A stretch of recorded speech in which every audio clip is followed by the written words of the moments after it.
நம்மளை வந்து ரொம்ப செக்ஸுவல் ஹராஸ்மெண்ட் மாதிரி ரொம்ப டார்ச்சர். பணம் கொடுக்கல அப்படின்னா உன் வீட்டுக்கு வந்துடுவேன், விபச்சாரின்னு சொல்லி ஏரியாவில் போஸ்ட் அடிச்சு ஓட்டுவேன் அப்படின்னு சொல்லிட்டு ரொம்ப செக்ஸுவல் டார்ச்சர் அதிகமாக இருக்கு.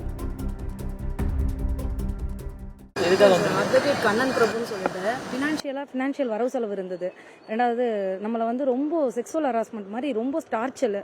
பணம் கொடுக்கல அப்படின்னா உன் வீட்டுக்கு வந்துடுவேன், விபச்சாரின்னு சொல்லி எல்லாருக்கிட்டையும் போஸ்டர் அடிச்சு ஏடிஸ் நகரில் நான் இருக்கிற ஏரியாவில் போஸ்டர் அடிச்சு ஓட்டுவேன் அப்படின்னு சொல்லிட்டு ரொம்ப செக்ஸுவல் டார்ச்சர் அதிகமாக இருக்குது. அதுக்காக தான் நாங்கள் வந்து இப்போது அங்கே அழகாபுரம் ஸ்டேஷன் அப்படின்னு சொன்னால் என் லிமிட்டில் தானே வருது. நான் வந்து ஒன்று நீ லோக்கல் ஸ்டேஷனில் நீ கம்ப்ளைண்ட் பண்ணினா என் லிமிட்டில் தான் வருது, அதை நான் பார்த்துக்கிறேன் அப்படின்னு சொல்லி ரொம்ப இதுவாக பேசவும் தான் சிஎம் செல்லுலேருந்து எல்லா ஹையர் அத்தாரிட்டிக்குமே நான் பெட்டிஷன் போட்டிருக்கேன்.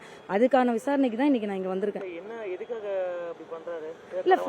இல்லை பணம் வந்து மற்றவங்களுக்கு வாங்கி கொடுத்துருக்கேன். என் செக்கு வந்து அதுக்கு ஜாமீனுக்கு என்னோட செக்கு கொடுத்துருக்கேன். வேற ஒருத்தர் பேரில் போன வீக்கில் வந்து 2.5 லட்சம் போட்டார், பவுன்ஸ் பண்ணார். இன்னைக்கு டுடே நான் வந்து கேஸ் கொடுத்துருக்கேன்னு தெரிஞ்ச உடனே 6 லட்ச ரூபா இன்னைக்கு பவுன்ஸ் பண்ணியிருக்காரு. என் ஃபோனில் ஆல் ரெக்கார்டர்ஸ் இருக்கு. ரெண்டாவது அவர் வந்து எனக்கு வந்து செக்ஷுவல் டார்ச்சர் கொடுத்ததுக்கான எல்லா ப்ரூஃபும் வச்சிருக்கேன். வாட்ஸ்அப்பில் கொடுத்தது, என் பையன் என் குழந்தைங்களை முத கொண்டு ரொம்ப கேவலப்படுத்தி ரொம்ப அசிங்கமாக பேசின எல்லா இதுவுமே வச்சிருக்கேன். நான் என்கிட்ட ஆல்ரெடி எங்கள் பிரதர் கிட்ட, என் ஃப்ரெண்டு கிட்ட எல்லாருக்கிட்டையும் வந்து அவள் வந்து என் வீட்டுக்கு வந்தா, அவள் வந்து என் கூட செக்ஸ் வச்சுக்கிட்டா, 500 ரூபாய்க்கு வந்தா, 1000 ரூபாய்க்கு வந்தான்னு சொல்லி ரொம்ப வல்கரான வேர்ட்ஸ் எல்லாமே யூஸ் பண்ணியிருக்காரு. அதுக்கான ரெக்கார்டு பூர்வமாக ஆடியோ ரெக்கார்டு, வீடியோ ரெக்கார்டு எல்லாமே வச்சிருக்கேன். இல்லை சார், வேற ஒருத்தர் மூலியமாக தான் அறிமுகமாச்சு. ஃபினான்ஷியலாக அவர்கிட்ட நான் பணம் வாங்குறதுக்காக போனது தான். அதுக்காக போனோம், அங்கே போயிட்டு பணம் வாங்கினோம். அது வரவு செலவு வரும்போது இன்னொரு நான் வந்து ஆக்சுவலாக டிஎஸ்ஏ தான் பண்ணிட்டு இருக்கேன். ரெண்டாவது நான் ஒர்க் பண்ணுற என் மேனேஜர் கிட்ட அவருக்கு பணம் வாங்கி கொடுத்துருக்கேன். என் ஒர்க் பண்ணுற மேனேஜர் கிட்ட போய் என்ன சொல்லியிருக்காரு, அவரோட பணம்னா பணத்தை கேட்கணும் இல்லையா. நான் வந்து வீட்டில் வந்து ப்ரோத்தல் பண்ணுறேன், அவள் வந்து ப்ரோத்தல் பண்ணுறா, போய் நீங்கள் அவகிட்ட நீங்கள் கேட்டிங்களா, உங்களுக்கு அது தெரியுமா அப்படி சொல்லி அதெல்லாமே வந்து ரொம்ப இஷ்யூ ஆகி இப்போ எனக்கு வேலை இல்லை, வீடு காலி பண்ண சொல்லிட்டேன், ஏரியாவில் போஸ்ட் அடிச்சு ஓட்டுவேன் அப்படி சொல்லி மிரட்டுறாரு. தினமும் கால் வந்து எனக்கு போன சண்டேக்கு முதல் சண்டே, தீபாவளிக்கு முதல் நாள் வந்து சண்டே வந்து மட்டும் எனக்கு 82 கால் பண்ணியிருக்காரு என்னை மிரட்டி.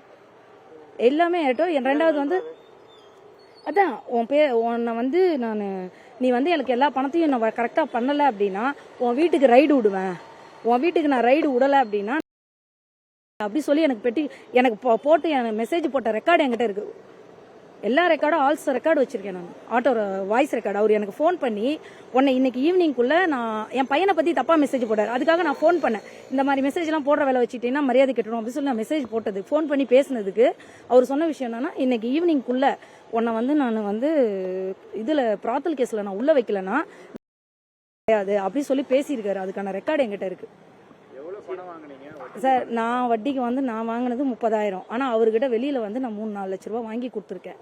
சரிங்களா. அதுக்காக எனக்கு வந்து இப்போ வந்து எனக்கு இன்னைக்கு நேற்று கேஸ் நடந்தது, இன்னைக்கு வந்து பெட்டிஷன் போட்டிருக்காரு.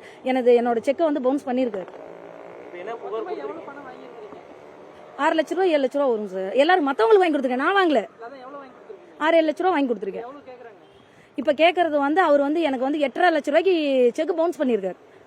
பணம் வாங்கி கொடுத்தவங்க எல்லாருக்கிட்டையுமே ஃபோன் பண்ணி அவர் பணம் கேட்டுட்டு தான் இருக்காரு. 2-3 பேர் நேத்தி வரைக்கும் வட்டி கரெக்டாக கட்டிட்டு தான் இருக்கிறாங்க. ஆனால் என்ன வந்து தனிப்பட்ட முறையாக செக்ஸுவல் டார்ச்சர், நீ வந்து நான் பணம் வாங்கி கொடுத்த எல்லா லேடிஸையும் என்கிட்ட கூட்டு வந்து விடணும், இல்லை அப்படின்னா நான் வந்து உன் மேலே வந்து ப்ராத்தல் கேஸ் போடுவேன், நீ வந்து வீட்டில் ப்ராத்தல் பண்ற அப்படின்னு சொல்லி. ஏன்னா என்ன பிரச்சனை அப்படின்னா, அவர் அங்கே கூப்பிட்டு போறது வந்து என் வீட்டுக்கு வரத சொல்லி தான் பணம் கொடுக்கறதோ அல்ல அவங்க கிட்ட டாக்குமெண்ட் சைன் வாங்குறதோ எல்லாமே என் வீட்டுக்கு வர சொல்றாரு.